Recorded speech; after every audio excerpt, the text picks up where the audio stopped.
Okay, here we are. We're going to fix a little chip or a gouge in a wood floor. Ellen's going to use this kit that we have to melt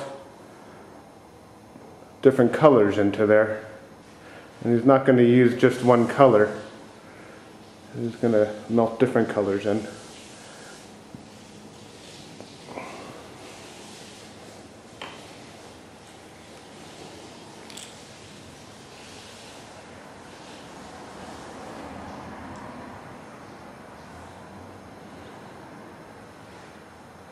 If it's all just one color, it's gonna look too solid.